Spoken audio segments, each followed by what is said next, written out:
great partner in Sam Graves, the Republican chair of the committee. We came in together 24 or so years ago, served on the same two committees the entire time. He has a goal of getting the surface transportation bill out of committee by this fall. So we are really going to need strong engagement from all of you. Finally, we'll say that this committee is a workhorse committee, not really a showhorse committee. We're not really Hannity-worthy or Maddow-worthy when it comes to getting on cable. Not really, people aren't calling us every day about these things. We are an island of partnership in a sea of partisanship on Capitol Hill. We really try hard to work together on committee. I like to tell people on the committee, and Sam echoes this in his way as well, if you want to be on TV in the District of Columbia, there are committees for that. If you want to be on TV in your district, this is the committee for that. So help my members get on TV in their districts by bringing them to your projects, showing them the kind of work that you're doing. Give them a little bit of credit for what they're doing as well, so they feel involved in what you're doing. That's the best way for you all to be successful, to have a best opportunity to be successful on Capitol Hill. And with that, thank you very much. I think I got a few minutes for questions. So, yeah. And truth be told, I really can't see a lot from here, so there's a big old light here, but someone's pointing over here. Yeah. Congressman Jim Brown, Fort Worth, Trinity Metro. I know this isn't a T&I issue, it's a reconciliation issue, but apparently the new tax that's being proposed for electric cars, $200, I think, a registration fee and some other fees, that money will not go into the Transit Trust Fund. And so when the bill comes back from the Senate, I know it's probably too late to fix it in the House, but it's going to come back from the Senate eventually. Anything that could be done to make sure that the money goes to the Highway Transit Trust Fund or to the Transit Trust Fund would be appreciated. Thank you. Yeah, thanks for bringing that up. I think it's more accurate to say it is not yet guaranteed that it will go into the Highway Trust Fund. That is more accurate to say, as opposed to it is not going into the Highway Trust Fund. We are not yet done in the House of Representatives with the bill, as you're probably tracking this. I have to be up at 3 a.m. on Wednesday morning to go to the Rules Committee on this bill, so which I'm really happy about, because I work 24/7 for the people I represent. Don't forget that. So I'll guarantee my body will be there. I'm not sure my mind will be there, but so I would just say it's not yet. But I get your point. There was a here. Yeah. Representative Larson, thank you so much for your support of the next authorization bill and leading your committee to that. My name is Brad Miller. I'm the CEO down in Pinellas Suncoast Transit Authority in St. Petersburg, Florida. And as another area surrounded by water, thank you very much for your support for ferries. You talked a little bit about the portal, and I know APTA and agencies like mine submitted a lot through the stakeholder portal. How do you suggest we best engage with our members of Congress to submit good things to the portal now that it's their turn? Yeah, we opened the portal on May 1st for members of the committee through to the 12th, and now it's open for everybody and through the end of the month. So the point is, and I'm not suggesting that this is totally neutral, because I don't know what since you have ferries as well, your suggestion could have been to take all of Washington State's money and give it to St. Petersburg. I mean, I don't know what it was, so I can't say I'm going to support what you want to do, Brad, without knowing exactly it is. But what you want to do is to take what you said, what you put in the portal, and like literally hand it to Representative Smith, Jones, Johnson, and say, here's what we did, and we'd love to have your support for these things if you would put them in the portal. I mean, it's not that hard. I mean, it's not a science. It's just like members just need to step in and step up to what they're hearing locally. And I would say for you all as transit members, it's important because the same thing's happening. Don't have your member ask for like one or two things. Because remember, I represent ferries, I got transits, I got bridges, I got it built, I got I-5 that runs through there, I got rail, high-speed rail. I mean, every member's got a lot of stuff. And so the best thing is to ask for everything, right? It is. If you ask for nothing, I can guarantee you your success rate. If you ask for everything, your success rate goes from zero, your range goes from 0% to 100%, somewhere in between. But if you ask for nothing, I can guarantee what you're going to get around DC. So, and the more we have in the portal, kind of the more we can work together and with our members to make sure people are being, the members' districts are being taken care of. So, over here. Julie White with the North Carolina DOT. We have a ferry system, so thank you, Congressman, for the idea of the portal to just take the Washington money and give it to North Carolina. Yeah, well, I'm sorry. St. Petersburg already took it all. Sorry. I've been on your ferry system once. I hope we did an excellent job. You did well, and it's a great system, but we have things called jumbo ferries in Washington State, and they're gigantic compared to some of the other systems. It's like, I was surprised about how big our ferries are. So. Much shallower water, so smaller boats. In your view, is there any possibility of making the Highway Trust Fund solvent? And if not, what might that mean for highway and transit programs going forward? Yeah, is it possible? Sure.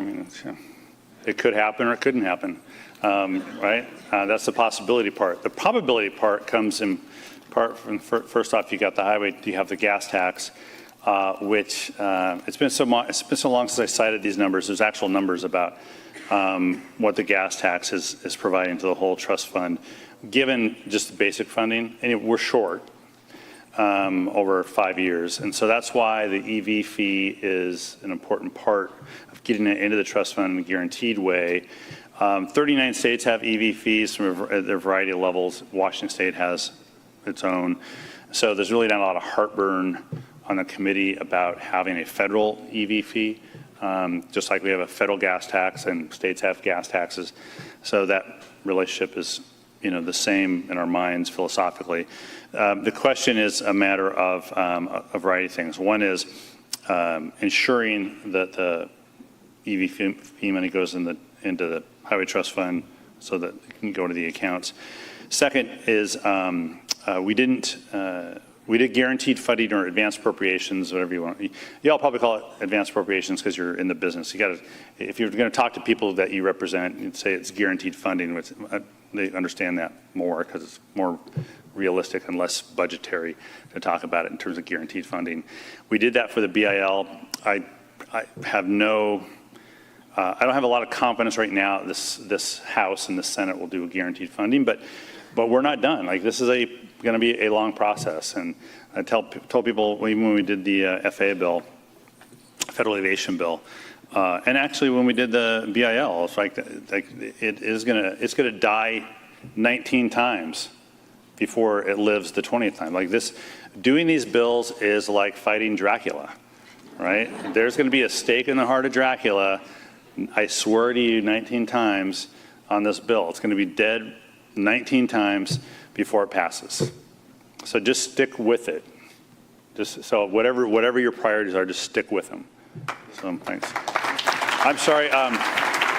Even I know the international signal for Congressman it's time to go, and this is it right here. So thank you all.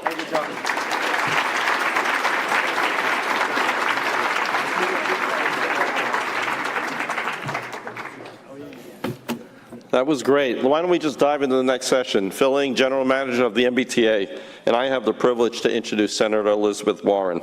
Senator Warren is one of the nation's leading progressive voices, serving since 2013 as Senator of the great Commonwealth of Massachusetts. As ranking member of the Senate Committee on Banking, Housing, and Urban Affairs, she will be at the center of public transit investment and policy decisions, bringing her leadership, her passion, and pragmatism to the issues that are so critical to us and the riders that we all serve. In her career, she has been a champion for green technologies in transportation, and public transportation has a terrific story to tell in that regard. Transit agencies have led the way with 55% of our buses, as well as almost 2/3 of buses that are on order, running on clean technologies.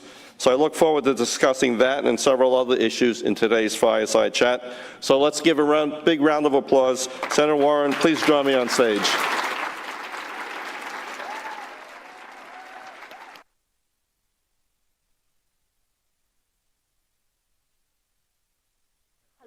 Hi, Phil. All right. I think they told me to sit closest to the podium. Sure. Okay. Hello. Good to see everybody. I love it. Transit nerds. My people. Okay, I'm ready. I love that. Let's dive right into it. I have the honor of being here, and let's just jump right into the question. So, right off the top, what does public transportation mean to you, to Massachusetts, and everywhere? Nothing works without public transportation. You know, and I really do mean that. I mean every part of that. I mean housing, I mean healthcare, I mean education. And I think of it this way, that, look, we've got a big city like Boston. Boston literally cannot work without public transportation. And I really want to say thank you, Phil, for helping straighten out our teeth. Phil's been doing a wonderful job. We need it for climate reasons. We need it to be able to get around in the greater Boston area. We need it so people can get to work, so people can get to school, so people can find houses they can afford. But I think that that's become too much the story of public transit for many people. They think Boston, but they don't think Western Mass. And so, for example, out in Western Mass, I was out not long ago to a place called Soldier On.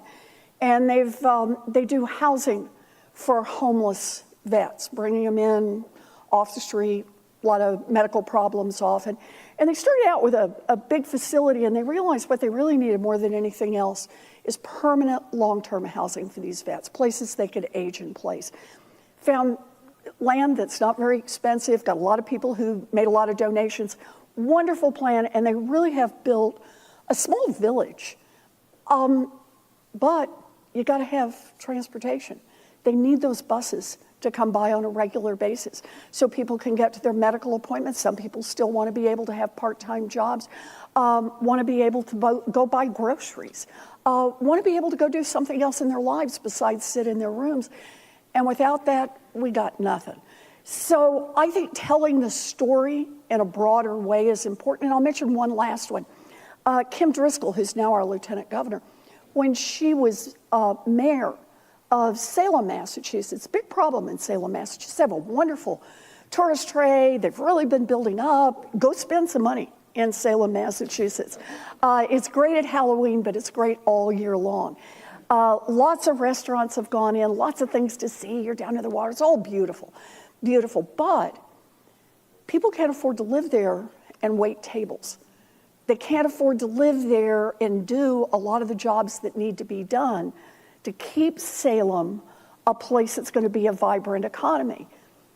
Without mass transit, they got nothing. So what did? They put themselves together and said, you know, we're just going to have to get a bus that goes around, a van, goes around 3 times in the morning, 3 times again in the late afternoon, get anybody who wants to sign up and going. A creative solution that met the needs of a community. And to me, that's what public transit is all about. It's an all of the above as it's reimagined given the issues of any different location, wherever you live. And besides that, we got bridges, we got ferries, we got all the rest of it. We got it all.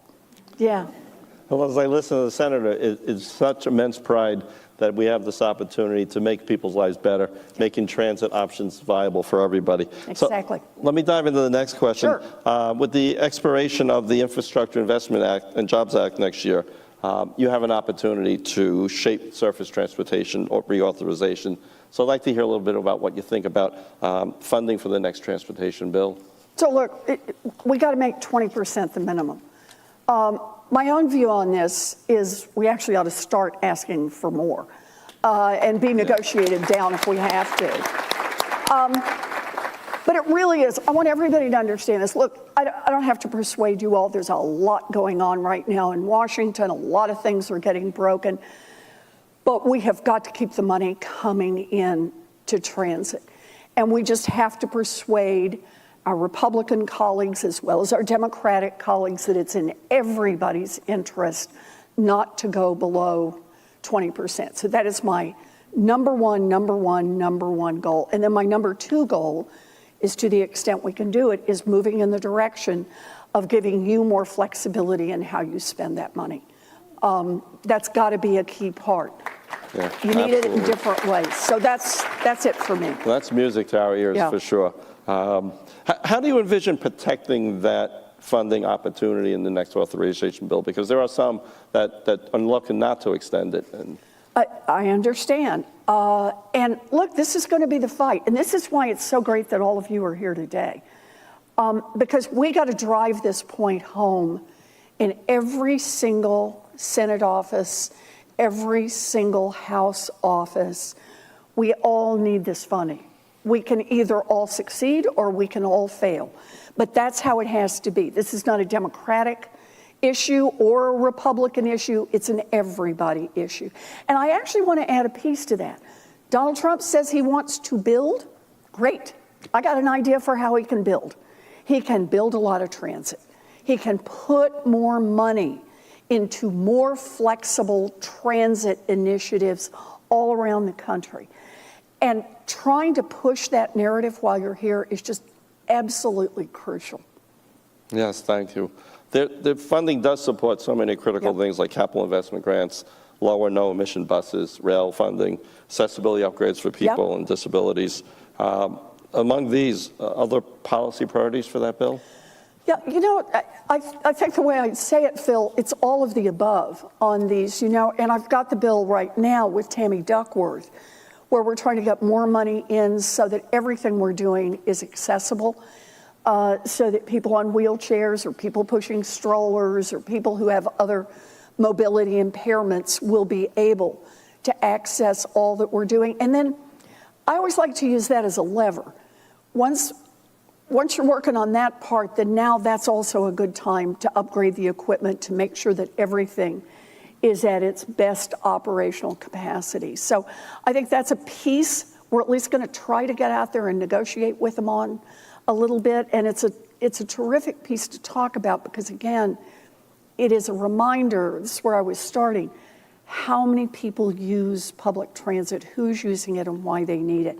Tammy does a wonderful job of bringing our veterans in, and particularly our veterans with disabilities who have to count on public transportation.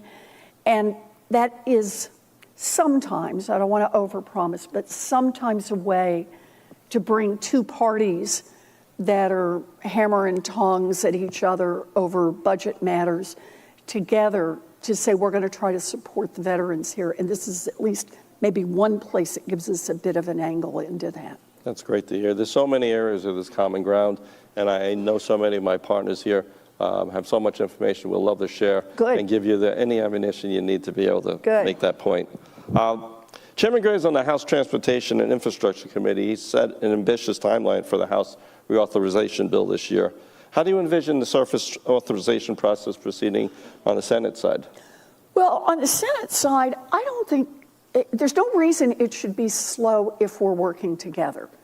And I know that's a heroic if, but it really is the case. If we get a bipartisan agreement that, look, everybody wants to get transportation, 20% is our minimum, you know what I mean, kind of the key parts.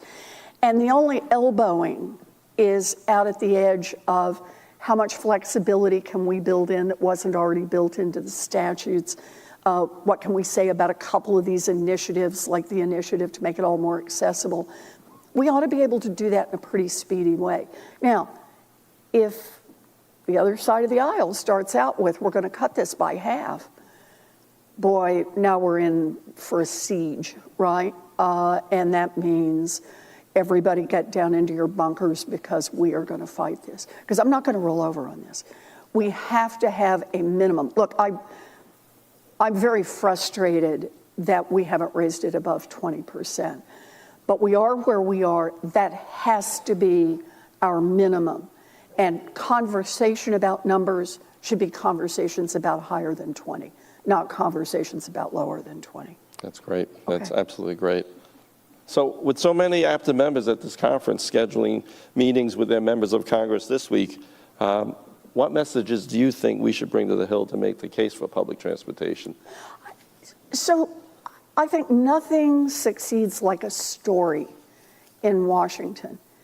Every time you walk into a senator's office or a rep's office, ideally, if you know something about that particular state, if you're from that state or if you're from that district, but to explain who's using it, make it real.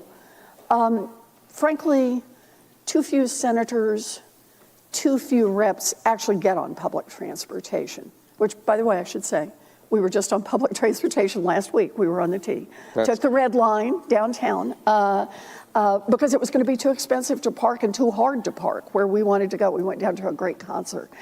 But trying to draw a picture in the members' minds about who's using this, that's why I started the way I did. A group of business people care enormously, even if they never set foot on public transportation, because they need their workers to be able to get to the restaurant, to be able to get to the gift shop, to be able to get to the mall, to be able to get where they want to be able to hire them. That's the story you can tell. Our vets who are trying to do something creative for those who have no housing, tell that story, make that story real. The more you can do that, the more you get allies in this fight for why the resources are so important. Because that's how I see this. The fight is to get you the resources you need so you can do the job you're trying to do. And if we can get you more resources, you are the people I have confidence in. You will use those resources well to give us better public transit. You will use those resources so that more of us can count on it's going to show up on time. The equipment's going to be clean and usable. The driver, if we've got one, is not going to be somebody who's stressed out. It's somebody who's going to say hello. That every part of this, that the routes are going to cover where we need coverage. This is our opportunity. I'm going to make one more pitch, though, that you can also throw in. Talk about the veterans, talk about the business leaders, talk about the next generation. Everybody wants to think about their hip with the next generation. Our granddaughter is about to move and get her first job, and she's picking out an apartment. And I said, "Are you going to get a car, sweetheart?" She just graduated from college. And she said, "No." She said, "I don't want to have to get a car. I figure I can get on a line and be able to get to where I want to work. And if I have to go someplace else, otherwise I can get an Uber, I can get a Lyft if I need to." But her principal way of getting herself back and forth to work as she is planning moving to a brand new city she's never lived in before is the assumption that she's going to be able to rely on public transit. You all have seen the numbers. Fewer and fewer young people are getting their driver's license. They're waiting till later to get their driver's licenses. It's one more way to make the pitch that this is an investment for today, but it's an investment for tomorrow as well. It's an investment in our young people. It's an investment in our businesses. It's an investment in our seniors. It's an investment in making this country work better. If you make that pitch to the senators and the reps, we got a much better chance of having this thing slide on through. Like I said, there'll be some discussions about some pieces, but I hope very much to keep these as add-on discussions because we all agree on the baseline. And the baseline is forward funding. The baseline is you've got to have your 20%. The baseline is you've got to have a little more flexibility on being able to spend the money. We love what you do and we need what you do. You just got to remind us of that. Thank you, Senator. You bet. Thank you again, Phil. Thank you, the Senator, for Thank you. spending some of her precious time with us. Thank you. Thanks. Thank you, Senator. Okay. Good. Good to see you. Thank you. Thank you. Thank you. Hi. Leanne Redden on Good to the see you, incoming Leanne. vice chair. Let's get Good Phil to in see the you. photo. Come here, Phil. There we go.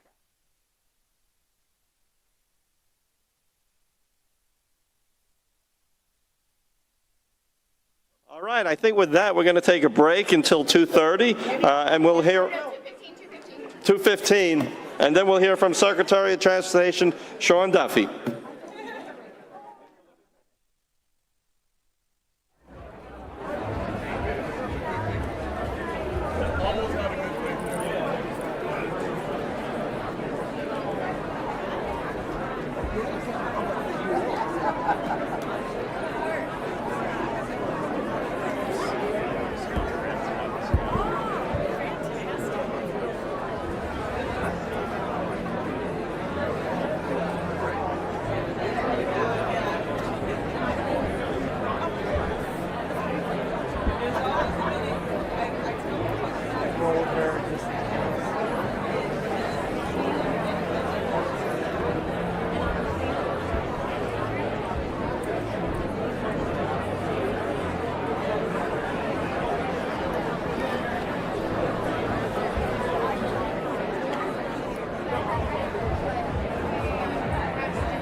Afternoon. Okay, let me get started here because we've got some important people in the room. As we all know, Secretary Duffy has been extremely busy since taking office on January 28th, and so we are especially grateful that he has made time to be here today with all of us. He has been on the job for just 111 days, and we are honored to be one of the first industry associations to host him. As the 10th of 11 siblings, Can you say Irish Catholic? Secretary Duffy was born and raised in Hayward, Wisconsin. Prior to being selected to serve as the nation's 20th U.S. Transportation Secretary, he represented Wisconsin's 7th District in the House of Representatives from 2011 until 2019. While in the White House, he was a member of the Financial Services Committee, and he co-chaired the Great Lakes Task Force with a special focus on transportation issues. Before entering Congress, Secretary Duffy was the district attorney of Ashland County, Wisconsin. During his 10-year tenure, he had a success rate of more than 90% of the cases he brought to trial. After leaving Congress, he hosted the Fox Business show, The Bottom Line, with Dagan and Duffy. Now, what you may not know, and I didn't know this until just a few minutes ago, is that Secretary Duffy was a world champion lumberjack athlete. That's a sport that requires not just physical strength, but also mental grit, endurance, and the ability to learn and adapt. And those are all the traits that you need to manage the nation's 4 million miles of public roadways, 140,000 miles of rail, 20,000 airports, extensive coastal and inland waterways, and our essential public transportation network that employs 430,000 people, drives the U.S. economy, and serves 35 million Americans every day. So please welcome U.S. Transportation Secretary Sean Duffy.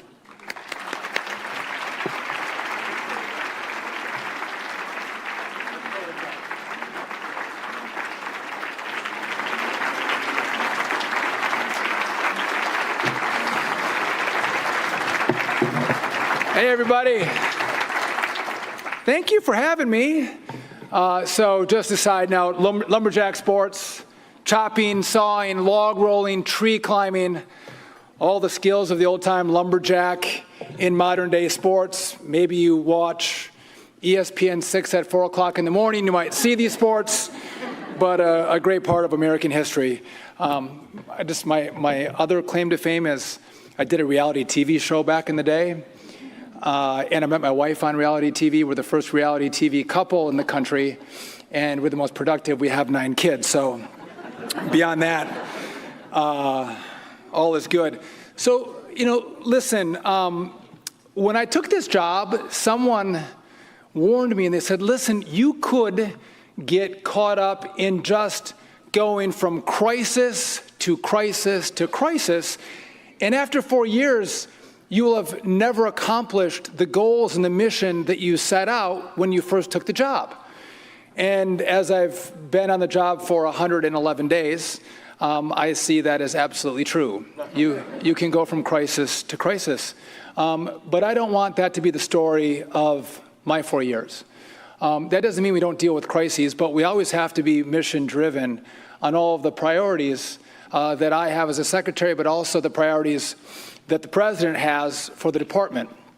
Now, just another side note on that, the president, when he called me, by the way, he said he loves the Department of Transportation. He said if he wasn't the president and he could pick any department, he would love to be the secretary of the Department of Transportation. So it's great because we got a good supporter in the White House, but also the problem is that if I mess things up, he's watching and I will be held to account. So but he does care because he's a builder. He likes to build things. And he said, I want you to focus on building the big, beautiful infrastructure that connects our people, that moves our products. That's what's so important in America. And I think we can do a better job building those projects, being more efficient with the dollar, and being more effective in the dollar spent to assist and help the American people. And so I would tell you that when we think about big, beautiful projects, it does include roads and bridges. But it's not just roads and bridges. That also includes transit and transit infrastructure. 100%.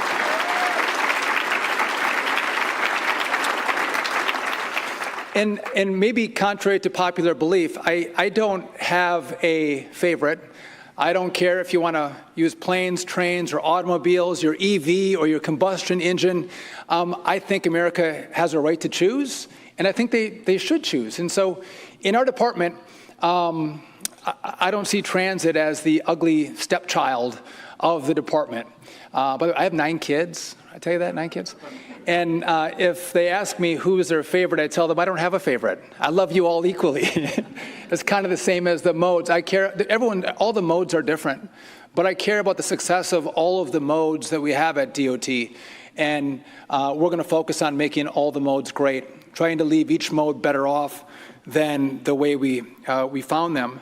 And speaking of transit, our work, your work, has such an important impact on the people that you serve and the cities that you serve. You get it right, and people have a remarkable relationship with you. You don't get it right, and people don't want to invest in you. So doing your jobs well and serving people well matters because you move families, you move commuters to work, you allow people to get to their health care appointments, and you allow people to shop with local businesses. What you do matters for the communities in which you serve.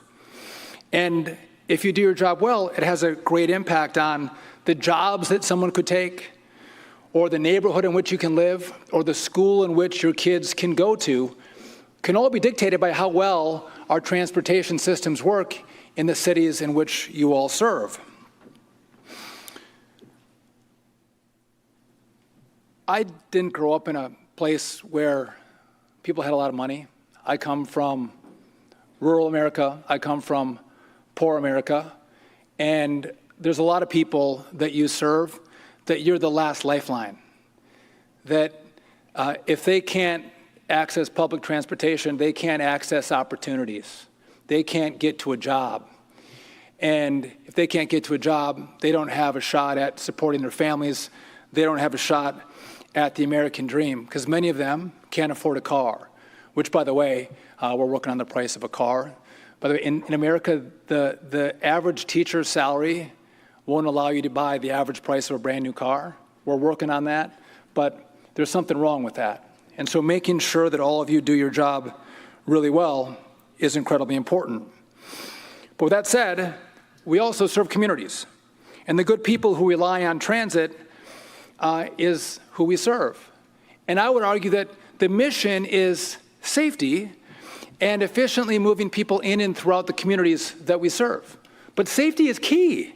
We have to make sure we move people in a way that they can rely on. I would argue that if you think that transit is for a homeless shelter, or if you think transit is a place where we should allow those who are mentally ill to congregate, or if you think it's a place that criminals can go to get access to a lot of hardworking Americans and pick their pockets or grope them, I think you're wrong. I think we have to have transit that's clean, transit that's safe, transit that the American people can buy into to go, I love my system that I get a ride on because it's safe and it's efficient. But I know in so many, I know there's a lot of places around the country where that is not the mission. And it may not always be the authorities' fault. It might go to a city council, it might go to a prosecutor, it might go to a judge. There's a lot of areas in play. But I do think the American people expect that. We invest a lot of money in these systems, and we should expect the very best for our communities that get taxpayer money. So I think it's important that we actually get back to basics. The basics of improving security, deterring crime, stopping fare evasion. By the way, everybody wants more money, right? You all need more money. I think the easiest and fastest way to get more money in your pockets is to stop fare evasion. Let's have people pay their fair share when they ride. Easy one. Some tens of billions of dollars are lost because of those who are fare evaders. I would just note that I had a chance to meet with WMATA here in DC, and I think, again, I don't know that WMATA is perfect, but WMATA's taken steps to go, listen, if you're a repeat offender, where's WMATA? Right there, right there, right in front. Great. They're sitting right in front of me. You could have been in the back corner. But they're trying to take people out of the system that are repeat offenders. Good on you for doing that. Putting more security on your system. Thank you for doing that. In LA, they hired their first transit police chief into the system. Again, steps that are driving safety and security I think, make so much sense. If I could just take a moment, too, I look at the transit workers who serve our systems, the operators, the engineers, the maintenance crews, the dispatchers, the custodians. All of them keep us moving. They also deserve a place to go to work that's safe. They don't deserve to be abused and beaten.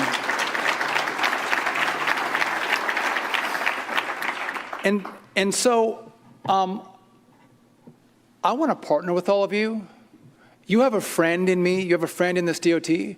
But I'm going to ask you to actually use your money well, to clean up your systems, to make them safer, to make them cleaner. I don't know why when I travel around the world, I think so many other countries have safer and cleaner transportation systems. Why should we have something second best? Why should we have something less than that? I think we should aspire to be the best in the world, the safest in the world, the cleanest in the world, the most efficient in the world. I think that's what we should aspire to because we're Americans, and I think our people actually deserve that. In the coming years, we're going to have a chance to showcase our great work. The World Cup is coming to America. The Olympics are going to be in America, right? It's going to be great. And when you have all of these people come and pack the cities, the host cities, there's one huge issue that we have in those cities. We're going to try to move people around these communities in massive numbers, and we have to make sure that our transit system is going to crush it for all the visitors that come to see the World Cup and see the Olympics. And we are going, the Congress is going to have to help us out, but the Congress and DOT are going to invest in these communities, in these cities, to make sure we show the world what we can do with American transit. And I'm not going to leave you on a downer, but just have a side point. I get a lot of side points, and I'll end like 4 times for you, and I apologize for that. But we are $36 trillion in debt. We are. It's becoming a problem. Our credit rating was just downgraded by Moody's. And we run a deficit of $2 trillion a year. So we're spending a lot of money that we don't have. And we are borrowing off the backs of our children. And I think across government, if we can do things a little more efficiently, or the dollars that we get, we serve our communities that much better, I think it's going to be easier to ask for the resources that are necessary to do all the great work that so many of you do. So let's double our effort, let's triple our effort, and let's make our systems more efficient, let's make them safer, and let's make them cleaner, and we'll partner together and make transportation great again. Thank you. God bless.